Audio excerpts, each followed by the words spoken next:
Everyone, a very warm welcome to make it worthwhile.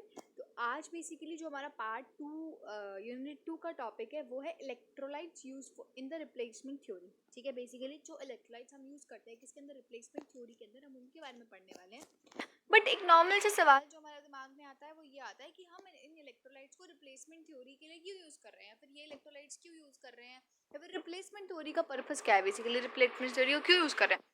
Basically क्या होता है, जो रिप्लेसमेंट थ्योरी होती है वो रिस्टोर करती है हमारी बॉडी के वॉल्यूम को और कॉम्पोजिशन ऑफ ब्लड को। हमने जैसे पढ़ा था कि जो इलेक्ट्रोलाइट्स होते हैं वो क्या करते हैं, वो क्या करते, कॉम्पोजिशन ऑफ जो बॉडी फ्लूइड्स होते हैं ना उनको मेंटेन करते हैं। जैसे कि हमने पहले पढ़ा था सोडियम पोटेशियम पंप के बारे में। तो ये जो इलेक्ट्रोलाइट्स होते हैं बेसिकली ये मेंटेन करते हैं body fluids of the body.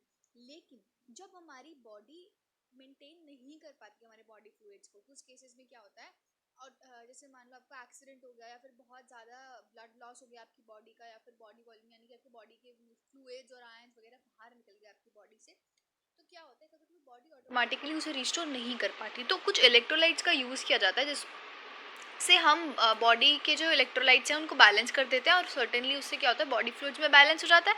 उस कंडीशन को हम क्या कहते हैं, बेसिकली जब हमें इलेक्ट्रोलाइट्स देने पड़ते हैं तो वो कंडीशन होती है रिप्लेसमेंट थ्योरी वाली। ठीक है, अब वो जो इलेक्ट्रोलाइट्स बेसिकली हम यहाँ से आपका मेन टॉपिक शुरू होता है। कोई आपसे पूछता नहीं है सवाल, जो आपके सिलेबस में आपको से ये पूछेंगे कि सोडियम क्लोराइड को एलैबोरेट करो, बनता कैसे है, या फिर इलेक्ट्रोलाइट्स के बारे में बताओ जो रिप्लेसमेंट थ्योरी में यूज़ होते हैं। बट आपको पता होना चाहिए, बिकॉज हम पढ़ रहे हैं कोई चीज़ तो हमें पता होनी चाहिए कि हम पढ़ क्या रहा है एक्चुअली। ठीक है, तो यहाँ बात वो खत्म हो गई। उसके बाद बात करते हैं सोडियम क्लोराइड, जो पहला इलेक्ट्रोलाइट है, दूसरा पोटेशियम क्लोराइड और तीसरा कैल्शियम ग्लूकोनेट। ध्यान देना, सोडियम क्लोराइड के ऊपर मैंने एक स्टार बना हुआ है। स्टार मतलब जिस भी आपके क्या कहते हैं इलेक्ट्रोलाइट के ऊपर स्टार बना होगा ना, उसका आपको एसे लिखना होगा। एसे मतलब एसे इज बेसिकली समथिंग जो हमें बताता है, आइडेंटिफिकेशन कराता है उसके अंदर की। ठीक है, मैं प्रॉपर लैंग्वेज में ऐसे भी समझाऊंगी जब हम सोडियम क्लोराइड का ऐसे पढ़ेंगे। तो जिन पे भी स्टार लगा होगा, सिलेबस जो पीसीआई का आपका उसमें भी देख लेना, जिन पे भी स्टार लगा होगा वो सोडियम क्लोराइड मतलब उनका आपको बेसिकली ऐसे करना होगा। यहाँ पे हमें सोडियम क्लोराइड का ऐसे करना है। और अभी रिसेंटली जो आपके पीसीआई सिलेबस में एक और चीज़ आई है, आपको कैल्शियम ग्लूकोनेट यानी कि जो थर्ड कंपाउंड में इलेक्ट्रोलाइट मैंने लिख रखा है उसके ऊपर भी स्टार लगा हुआ है। ठीक है, ये एडअप हुआ है अभी। उसके बाद अब स्टार्ट करते हैं सोडियम क्लोराइड से। कुछ ज़्यादा नहीं है, सिर्फ लर्निंग है इसमें कि सोडियम क्लोराइड एक्चुअली होता क्या है, क्या कहाँ से ऑब्टेन होता है, उसका मेथड ऑफ प्रिपरेशन क्या, ये सब आपको थोड़ी बहुत चीज़ें पढ़नी है, उसकी फिजिकल प्रॉपर्टीज़ क्या, ये सब पढ़ना है। सब लर्निंग का प्रोसेस है, मैं जस्ट एक बार बता देती हूँ। और यहाँ से नोट्स अवेलेबल हैं, ये प्रॉपर नोट्स है, इसी फॉर्म में आप पेपर में लिख के आ सकते हो। ठीक है, सोडियम क्लोराइड का फॉर्मूला NaCl हो गया। वेट, मॉलिक्यूलर वेट लिखा हुआ मैंने 58.5 ग्राम। सिनोनिम्स मतलब बेसिकली उसका अदर नेम, यानी कि इसके अलावा सोडियम क्लोराइड को हम रॉक सॉल्ट के नाम से भी जानते हैं, टेबल सॉल्ट के नाम से भी जानते हैं, और कॉमन सॉल्ट के नाम से भी जानते हैं। कुछ सोर्सेज जहाँ से सोडियम क्लोराइड ऑब्टेन हो सकता है वो है रॉक सॉल्ट और सी वाटर। हाँ, अब ये मेथड्स ऑफ प्रिपरेशन मैंने ना इसमें सिर्फ रिएक्शन लिखी हुई है। आप कॉमनली जब आप पेपर में लिखोगे तो आप प्रॉपर लिखोगे, when sodium hydroxide is reacted with hydrochloric acid it forms sodium chloride, यानी कि ऐसे कुछ प्रिपरेशन होती है। और एंड प्रोडक्ट भी लिख सकते हो विच इज वाटर। ठीक है, तो ऐसे आपको लिखना है। बेसिकली लेबोरेटरीज में स्मॉल स्केल पे ऐसे आप NaCl को बनाते हो कि आपने सोडियम यानी कि NaOH को रिएक्ट करा दी किसके साथ, HCl के साथ, तो आपको रिजल्टेंट में क्या मिल जाएगा, सोडियम क्लोराइड मिल जाएगा। So this is how preparation होती है इसकी लेबोरेटरीज में, या फिर स्मॉल स्केल में जब आपको बनाना होता है तब उस केस में। कॉमनली इस रिएक्शन को ना, जो ये प्रिपरेशन का मेथड है उसको हम एसिड बेस रिएक्शन भी कहते हैं, बिकॉज हमने क्या लिया हुआ है, एसिड लिया हुआ है यहाँ पे, हाइड्रोक्लोरिक एसिड और बेस लिया हुआ है। ठीक है, फिजिकल प्रॉपर्टीज की बात करें तो NaCl कैसा अगर करता है, व्हाइट सॉलिड की तरह होता है और फ्रीली सॉल्युबल होता है किसके अंदर, वाटर के अंदर। अब बात करते हैं एसए की।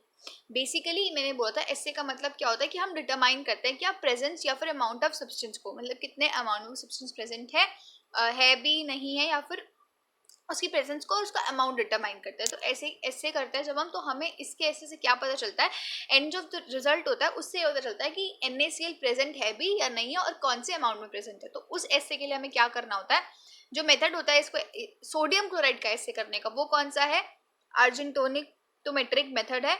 और मेथड बेसिकली क्या कहता है, आपको 1 ग्राम ऑफ सब्सटेंस को वेट करना है, उसको डिसॉल्व करना है 50 ml ऑफ, सॉरी ग्राम नहीं, water is always in ml में। उसके बाद आपको ऐड करना है 50 ml में किस of 0.1 normal, n normal, normality होती है जैसे n, that is determined by n। ठीक है, नॉर्मेलिटी सिल्वर नाइट्रेट, फिर उसमें ऐड करना है आपको 3 ml of nitric, 5 ml of nitrobenzene, 2 ml of ferric ammonium sulphate, उसको शेक कर देना और जिससे प्रॉपर्ली क्या हो जाएगा टाइट्रेशन। शेक करने के बाद आपको टाइट्रेशन कराने किसके अगेंस्ट, अमोनियम थायोसाइनेट के अगेंस्ट। जब आपका सॉल्यूशन रेडिश येलो होने अपीयर हो जाएगा, यानी कि जब तक वो रेडिश येलो अपीयर होगा, तो फाइनली आपको रिजल्ट आ जाएगा और आपको रियलाइज रहेगा कि आपका जो सॉल्यूशन है उसके अंदर क्या है, क्या प्रेजेंट है, सोडियम क्लोराइड प्रेजेंट है। This is how assay is done, ये आपको सिर्फ याद करना है, ठीक है। उसके बाद यूजेस की बात करते हैं, तो जो हमारा सोडियम क्लोराइड है कहाँ कहाँ यूज कर सकते हैं, it acts as a source of both Na positive and Cl negative ion. 0.9% of NaCl solution is an isotonic with blood, thus used for wet dressings also. इसके लिए आप यूज कर सकते हो। आइसोटोनिक ऑफ ब्लड मतलब कि कुछ भी जो आपके सेल्स हैं वो ना तो श्रिंक होते हैं ना ही वो स्वेल होते हैं। बेसिकली आइसोटोनिक मतलब उसी के हिसाब का, यानी कि कोई भी श्रिंक और स्वेल होने का चांस नहीं है, आपका सेम ऑस्मोटिक प्रेशर है, ठीक है। और इलेक्ट्रॉनिक रिप्लेनिशर की तरह भी एक्ट करते हैं, जो बेसिकली यूज होता है। और एक और चीज एमिटिक की तरह भी एक्ट करते हैं। उसके बाद सेकंड वाले की बात करें अगर हम पोटेशियम क्लोराइड की, तो उसका मॉलिक्यूलर फॉर्मूला KCl है। मॉलिक्यूलर वेट क्या है 74.55 ग्राम। सिनोनिम्स मतलब उसका अदर नेम, यानी कि पोटेशियम क्लोराइड को आप इंडियन नाम से भी जान सकते हो। नेचुरल सोर्सेज नीचे दिए हुए मैंने। उसके बाद मेथड ऑफ प्रिपेरेशन, वही इसको रिएक्शन को तो लिखना ही लिखना, साथ इसको ना अपनी राइटिंग फॉर्म में भी लिखना। When potassium carbonate is reacted with hydrochloric acid it certainly forms potassium chloride with the result of water and carbon dioxide, ठीक है। ऐसे ही सेम जो उसके नीचे है उसको when potassium bicarbonate is reacted with hydrochloric acid it certainly gives out potassium chloride with water and carbon dioxide. फिर बात करते हैं, मतलब एक ये बेसिक प्रोसेस है, देखो ध्यान देना सब में। पहले आपको मॉलिक्यूलर फॉर्मूला लिखना है, मॉलिक्यूलर क्या कहते हैं वेट लिखना है, फिर आपको सिनोनिम लिखना है, फिर आप रिएक्शन बताओगे मतलब मेथड ऑफ प्रिपरेशन बताओगे, फिर कुछ फिजिकल प्रॉपर्टीज की बात करेंगे और एंड में फिर यूजेस की बात करेंगे। फिजिकल प्रॉपर्टीज के बाद अगर ऐसे पूछा हो तो ऐसे, वरना ऐसे नहीं है तो सीधा यूजेस। तो KCl की फिजिकल प्रॉपर्टीज क्या हो गई, कलरलेस है, ऑर्डरलेस है, क्यूबिक क्रिस्टल्स होते हैं, व्हाइट पाउडर या फिर व्हाइट पाउडर की फॉर्म में भी मिल सकता है, लेस सॉल्युबल होता है वाटर के अंदर as compare to NaCl। Soluble होता है लेकिन एज कम्पेयर टू NaCl ज्यादा कम सॉल्युबल होता है, उसके अंदर NaCl में ज्यादा सॉल्युबल होता है। उसके बाद whereas soluble in glycerin also. Uses की बात करें तो ये भी इलेक्ट्रोलाइट रिप्लेनिशर की एक्ट करता है और एंटीडोट की तरह एक्ट करता है। किस केस में, डिजिटलिस पॉइजनिंग के केस में। फिर उसके बाद बात करते हैं कैल्शियम ग्लूकोनेट की। कैल्शियम ग्लूकोनेट का मॉलिक्यूलर फॉर्मूला लिखा हुआ है, फिर उसके बाद उसके सिनोनिम यानी कि उसका अदर नेम क्या है। Methods of preparation can be easily prepared by boiling solution of gluconic acid with excess, यही लिखना है आपको, जैसे कि हमने लिखा ना यहाँ पे ग्लूकोनिक एसिड बॉइलिंग, उसकी बॉइलिंग करके किसके साथ रिएक्ट करा, एक्सेस ऑफ कैल्शियम कार्बोनेट के साथ रिएक्ट करा दे, तो सर्टेनली क्या रिजल्ट आ गया हमारे पास, आ गया क्या, कैल्शियम ग्लूकोनेट आ गया। फिर फिजिकल प्रॉपर्टीज की बात करें तो it is white, tasteless, odourless, crystalline और granular powder and it is soluble in water. अब ध्यान देना तीनों में एक चीज आप हमेशा याद रख सकते हो, फिजिकल प्रॉपर्टी तीनों सॉल्युबल है वाटर में, बस सिर्फ और सिर्फ पोटेशियम क्लोराइड के केस में it is less soluble in water as compare to NaCl। लेकिन अगर आप NaCl को नहीं तो भी नॉर्मली भी सॉल्युबल है किसके अंदर, वाटर के अंदर। तो ये एक फिजिकल प्रॉपर्टी है जो आप तीनों में याद कर सकते हो।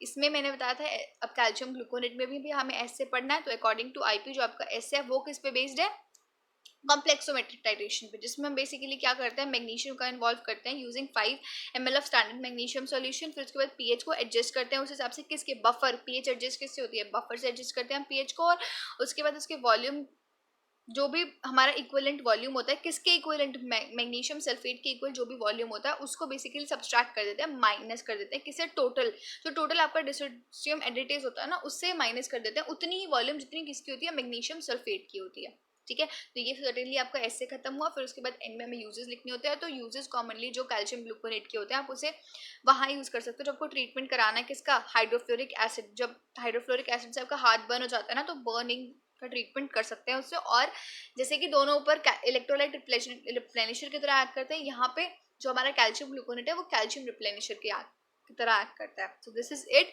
Thank you.